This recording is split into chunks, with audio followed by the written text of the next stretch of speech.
প্রিয় শিক্ষার্থী, আসসালামু আলাইকুম। আজকে আমরা আলোচনা করব ভলিবল মাঠ নিয়ে। তবে ভলিবল মাঠ আলোচনা করার পূর্বে আমাদের যে বিষয়গুলো জেনে নিতে হবে সেগুলা নিয়ে একটু আলোচনা করে নিই আগে পূর্বে। আমাদের প্রথমে জেনে নিতে হবে ভলিবল মাঠের দৈর্ঘ্য হচ্ছে 18 মিটার, প্রস্থ হচ্ছে 9 মিটার। এরপরে জানতে হবে কি পোস্টার জোন হলো 6 মিটার, সম্মুখ জোন হলো 3 মিটার।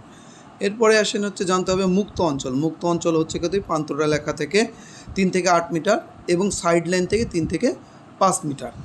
এরপরে আসেন হচ্ছে সার্ভিস জোনের দৈর্ঘ্য হচ্ছে কত 9 মিটার, আর হচ্ছে পোস্ত হচ্ছে 3 থেকে 6.5 মিটার। এরপরে আসেন হচ্ছে পোস্ট হচ্ছে গোল লাইন থাকবে, পোস্ট সাইড লাইন থেকে থাকবে হচ্ছে 50 থেকে 1 মিটার পর্যন্ত দূরে থাকবে, আর আম্পায়ার স্ট্যান্ড থাকবে হচ্ছে সাইড লাইন থেকে 1.75 মিটার দূরে। এরপরে আমাদের যে বিষয়গুলো জানতে হবে সেটা হচ্ছে এর বাইরে আরও কিছু জিনিস আমাদের থাকবে, যেমনি কি মুক্ত অঞ্চলের বাইরে যেটা থাকবে বাম সাইডের দিকে সিটিং বেঞ্চ এগুলো থাকবে। আবার মুক্ত অঞ্চলের দৈর্ঘ্য হচ্ছে কত থাকবে হচ্ছে 24 থেকে 34 মিটার এবং প্রস্থ থাকবে 15 থেকে 19 মিটার। চলুন আমরা এখন এই বিষয়গুলো তো আমরা জেনে নিলাম, এখন আমরা হচ্ছে মূল মাঠে চলে যাই কিভাবে আঁকাবো। ওকে, মাঠ আঁকানোর জন্য আমরা কি করব, স্কেলের সেন্টিমিটার সাইড দিয়ে মাঠটা আঁকবো। তো সেন্টিমিটারের 1 সেন্টিমিটার সমান আমরা ধরে নিব হচ্ছে 2 মিটার। ওকে, 1 সেন্টিমিটার সমান ধরে নেব হচ্ছে আমরা 1 মিটার। তো চলেন তাহলে আমরা হচ্ছে মুক্ত অঞ্চল সহ যেহেতু মাঠটা আঁকবো, তাহলে আমরা দৈর্ঘ্যর দিকে নিয়ে নিলাম হচ্ছে 24 সেন্টিমিটার নিলাম, আর প্রস্থর দিকে নিব হচ্ছে আমরা হচ্ছে 15 সেন্টিমিটার। অর্থাৎ আমরা মুক্ত অঞ্চলটা এঁকে নিলাম। এই মুক্ত অঞ্চলটা আমরা আঁকার সময় খাতাটা একটু সুন্দর করে মেজারমেন্ট করে দেখে নিব যাতে চতুর্দিকে ঠিক থাকে, অর্থাৎ খাতার মাপ অনুযায়ী ঠিক থাকে, আয়তক্ষেত্রটা যাতে সুন্দর হয়। এরপরে আমরা যে কাজটা করব, মুক্ত অঞ্চল যখন আমাদের আঁকা কমপ্লিট হয়ে যাবে তখন আমরা যে বিষয়টা খেয়াল করব, মুক্ত অঞ্চলের পরে যে কাজটা করব সেটা হচ্ছে মুক্ত অঞ্চলের ভিতরে চতুর্দিকে 3 সেন্টিমিটার, অর্থাৎ প্রত্যেক মিটার সমান যেহেতু আমরা 1 মিটার ধরে নিছি, তখন আমরা 3 সেন্টিমিটার বাদ দিয়ে কোডটা অঙ্কন করব। কারণ হচ্ছে দেখেন আপনারা দৈর্ঘ্যের দিকে কত, আমাদের দৈর্ঘ্য হচ্ছে কত 18, আমরা তাহলে উভয় পাশে যদি 3 বাদ দিই তাহলে থাকতে হচ্ছে 24 থেকে 3 বাদ দিলে থাকতেছে 18। আবার প্রস্থ হচ্ছে আমরা ধরে নিচ্ছি কত 15, মুক্ত অঞ্চলের প্রস্থ 15 ইঞ্চি, অর্থাৎ 1 ইঞ্চি সমান 1 মিটার ধরে নিচ্ছি, তাহলে 15 ইঞ্চি সমান 15 মিটার। তাহলে এখানে কি করব, 15 মিটার থেকে যদি আমরা উভয় পাশে 3 6 বাদ দিই তাহলে 9 মিটার থেকে যাচ্ছে, অর্থাৎ আমাদের ভলিবলের দৈর্ঘ্য হচ্ছে কোর্টের দৈর্ঘ্য হচ্ছে কত 18 মিটার আর প্রস্থ হচ্ছে 9 মিটার। চলুন তাহলে আমরা ওই ভিতরের আয়তক্ষেত্রটা এখন আঁকাই নিব।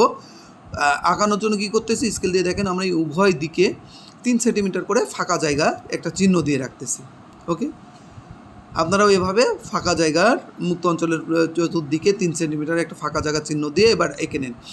আঁকার পরে এই যে আমি 18 মিটার নিলাম, এটাকে আমরা 3 ভাগে প্রথমেই ভাগ করে নেব। 6 একটা পয়েন্ট দিব, 9 একটা পয়েন্ট দেবো, 12তে একটা পয়েন্ট দিব। তাহলে দেখেন এখানে 3টা পয়েন্ট দিয়ে নিলাম। ওকে, এরপরে আমরা প্রস্থটা আঁকাই নিই। প্রস্থটা 9 মিটার 9 সেন্টিমিটার করে আঁকাই নিব। ওকে, 9 সেন্টিমিটার করে চিহ্ন দিয়ে দিলাম। দিয়ে এখন কি করব, আবার সাইড লাইনটা আঁকাই নিলাম, আরেকটা দাগ দিয়ে দিচ্ছি সাইড লাইনের। এরপরে বাকি অংশটুকু আমরা যোগ করে দিব দুই পাশটা, অর্থাৎ প্রস্তর দুই পাশে। এটারও একই ভাগে ভাগ করে নিই, 6 9 12। ওকে,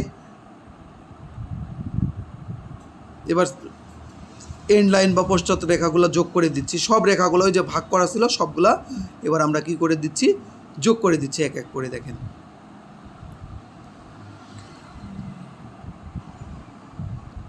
ওকে, যোগ করে দিলাম।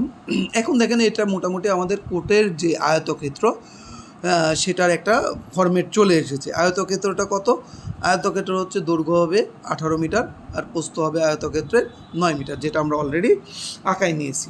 ওকে, এখন আমাদের সম্মুখ জোন, এই যে সম্মুখ জোন কত 3 3 6 যেটা আমরা বলতাম, আর হচ্ছে এখানে কত 6, পোস্টার জোন কত 6 মিটার। এরপরে এখন আমরা আঁকবো কি মুক্ত অঞ্চল তো চতুর্দিকে আমরা 3 মিটার রাখছি দেখেন। এরপরে সার্ভিস জোন কত, এখান থেকে ওই যে 9 মিটার সোজাসুজি এখন আমরা সার্ভিস জোনটা আঁকাই নিচ্ছি দেখেন। হ্যাঁ, এটা ডট ডট করে আমরা আঁকাবো উভয় পাশে, দেখেন কলম দিয়ে একটু আমরা ডট ডট করে নিচ্ছি। তবে এখানে এই ডট ডট করার পাশাপাশি একটা কথা বলে দিই, আপনারা কিন্তু অবশ্যই মাঠটা পরীক্ষার খাতায় পেন্সিল দিয়ে আঁকাবেন। আমি ভিডিওর সুবিধার্থে এটা কলম দিয়ে আঁকাচ্ছি। ওকে, এখন এই যে সার্ভিস জোনের 9 মিটারের একটা চিহ্নটা আমরা দিয়ে দিলাম, এদিকে কত তাহলে 9 মিটার। ওকে, এটা হচ্ছে কি সার্ভিস জোন। তাহলে সার্ভিস জোনের দৈর্ঘ্য হচ্ছে কত 9 মিটার, আর প্রস্থটা হচ্ছে কত 3 থেকে 6.5 মিটার। ওকে, এই আমাদের তাহলে সার্ভিস জোন আঁকা হয়ে গেল 3 থেকে 6.5 মিটার সার্ভিস জোন আঁকা হয়ে গেছে। এরপরে সার্ভিস জোনের পরে আমরা যেটা আঁকবো সেটা হচ্ছে কি পোস্ট বা লাইন থেকে, তাহলে পোস্ট, তার আগে ওই যে এই মেজারমেন্টগুলো আমরা লিখে নিই। পোস্টার জোনের এখানে থেকে এই পর্যন্ত হচ্ছে কত 6 মিটার। তারপর সম্মুখ জোন এই পাশে আছে 3 মিটার, ওই পাশটাতেও 3 মিটার, 3 3 6 মিটার। ওকে, পরিমাপগুলো আমরা লিখে নিলাম।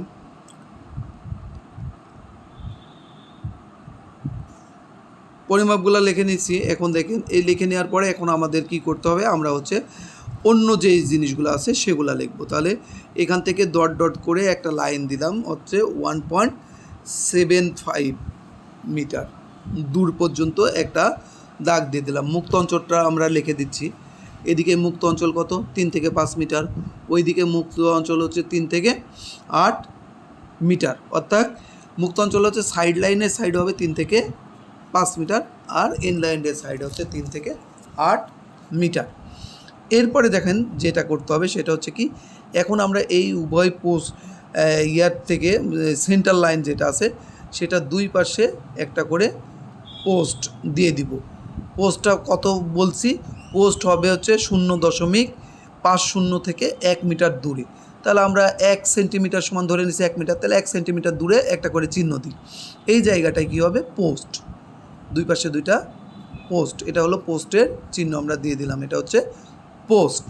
ওকে, এরপরে দেখেন আরেকটা বলছি কি, যে এরপরে এই পোস্টের বাইরে আমাদের যেটা থাকবে সেটা হচ্ছে 1.75 মিটার দূরে একটা থাকবে, সেটা হচ্ছে কি অ্যাম্পিয়ার স্ট্যান্ড, অর্থাৎ অ্যাম্পিয়ার দাঁড়ানোর জায়গা, অর্থাৎ অ্যাম্পিয়ার দাঁড়াবে হচ্ছে কত 1.75 মিটার দূরে। তাহলে 1.75 আমরা চিহ্নিত করে নিলাম স্কেল দিয়ে। 1 সেন্টিমিটার সমান ধরে নিয়েছি কত 1 মিটার, তাহলে 1.75 আমরা বের করে নিব, 75 বের করে নিলাম। তাহলে 1 মিটার আর ওইদিকে হচ্ছে 7.5 দাগ দিব, তাহলে হচ্ছে 1.75 মিটার হয়ে যাবে। সেন্টিমিটারের এক দাগ নেব, আর ছোটো ছোটো দাগের 7.5 দাগ নেব।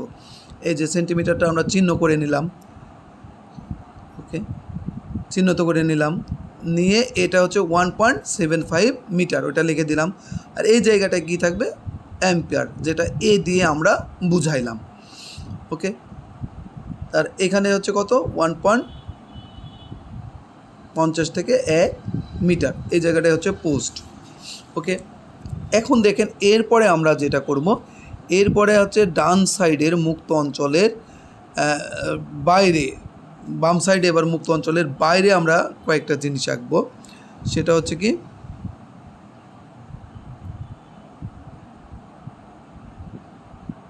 ওকে সেটা একটু দেখেন আমরা কি করতেছি এবার। ওকে, এটা হচ্ছে কি, আমরা এই জায়গাটায় হচ্ছে এই এরিয়াটাকে সব ভাগ করে নিচ্ছি। এই এরিয়াগুলোর নামগুলো এখন আমরা একে একে লিখে দিব, ঠিক আছে। তো এই এরিয়াগুলো হচ্ছে কি, যে এইখানটায় পিছনে যে পোস্টার জোন, এই এরিয়াটা হচ্ছে লিবারু পরিবর্তন অঞ্চল, ঠিক আছে। আমরা এটা লিখে নিই, দেখেন লিবারু পরিবর্তন অঞ্চল, এখানে 1.75 মিটার দূর দিয়ে ডট ডট করে আপনারা দাগ দিয়ে দিবেন। অর্থাৎ এই ডট ডট দিয়ে দাগ দেওয়ার পরে দাগের উপরে লিখবেন হচ্ছে লিবারু পরিবর্তন অঞ্চল, আর দাগের নিচ দিয়ে লেখেন হচ্ছে কোচ চলাচল লাইন। অর্থাৎ এই জায়গাটা মাঝখানের যে 3 3 6 মিটার, এই জায়গাটা হচ্ছে বদলি জোন, উভয় দলের খেলোয়াড় এই পাশ দিয়ে বদলি হবে। আর বাকি যে পিছনের যে জায়গাটা, এই জায়গাটা হচ্ছে লিবারু বদলি জোন, অর্থাৎ 6 মিটার, এই পাশেও 6 মিটার, ওই পাশে 6 মিটার, অর্থাৎ পোস্টার জোনের অংশ দিয়ে লিবারু কোর্টে প্রবেশ করবে এবং পোস্টার জোনের অংশ দিয়েই লিবারু আবার কোর্ট থেকে বের হবে। এবং তার আগেই ওই যে 1.75 মিটার যে একটা সীমানা আছে, এইটাকে বলা হচ্ছে কোর্স চলাচল লাইন, অর্থাৎ কোর্স এই পর্যন্ত এসে চলাচল করতে পারবে। ওকে, আমরা এটা লিখে দিলাম কোর্স চলাচল লাইন। এরপরে দেখেন মুক্ত অঞ্চলের বাইরে এখন বাম সাইডে আমাদের আরও বেশ কিছু জিনিস আঁকতে হবে, যেটা মুক্ত অঞ্চলের বাইরে, অর্থাৎ এটা হচ্ছে 1.5 মিটার দূরে। যেখানে 1.5 মিটার দূরে যেই জিনিসগুলো থাকবে সেটা হচ্ছে কি সিটিং বেঞ্চ, অর্থাৎ খেলোয়াড়দের যে রিজার্ভ বেঞ্চ যেটা থাকে সেই জায়গায় এখানে প্রত্যেক দলের একটা করে সিটিং বেঞ্চ থাকবে দুই পাশেই। ওকে, সিটিং বেঞ্চ এবং মাঝখানে একটা থাকবে, সেটা হচ্ছে অফিসিয়াল টেবিল বা স্কোরার টেবিল। ঠিক আছে, এটা হচ্ছে মুক্ত অঞ্চল থেকে, অর্থাৎ মুক্ত অঞ্চল যে সীমানা সেখান থেকে 1.5 মিটার দূরে থাকবে। এবং এর বাইরে, এই মুক্ত অঞ্চলের বাইরে, সিটিং বেঞ্চের বাইরে খেলোয়াড়রা আর একটা লাইন থাকে যেটাকে বলা হচ্ছে পেনাল্টি লাইন। সেটা হচ্ছে এই সিটিং বেঞ্চ থেকে আবার সামনের দিকে 1.50 মিটার দূরে থাকে। এই পেনাল্টি লাইনের বাইরে খেলোয়াড়রা, যারা ওই যে বদলি বা রিজার্ভ খেলোয়াড় থাকে, তারা এটার বাইরে যাবে না। এর বাইরে গেলে এখানে তাদের পেনাল্টি দেওয়া হবে। এবং এর বাইরে দেখেন এই সিটিং বেঞ্চের দুই পাশে আরও 3 মিটার করে একটা চতুর্ভুজ আঁকতে হবে। এই 3 মিটার করে একটা চতুর্ভুজ আঁকা হবে। এটাকে বলা হচ্ছে ওয়ার্ম আপ জোন। দুই পাশে দুইটা ওয়ার্ম আপ জোন, অর্থাৎ খেলা শুরু করবে এই জায়গাটায় খেলোয়াড়রা ওয়ার্ম আপ করবে। এই হচ্ছে আমাদের মোটামুটি ভলিবল কোর্টটা অঙ্কন করা হয়ে গেল। এখন দেখেন এইভাবে আপনারা যদি আঁকান তাহলে খুব সহজেই ভলিবল কোর্টটা অঙ্কন করতে পারবেন। আমাদের এই যে ওয়ার্ম আপ জোনের পরিমাপটা আমরা লিখে দিচ্ছি। ওয়ার্ম আপ জোনটার কত হচ্ছে 3x3 আয়তক্ষেত্র হচ্ছে 3x3 মিটার। এটা একটা 3x3 মিটারের চতুর্ভুজ হবে।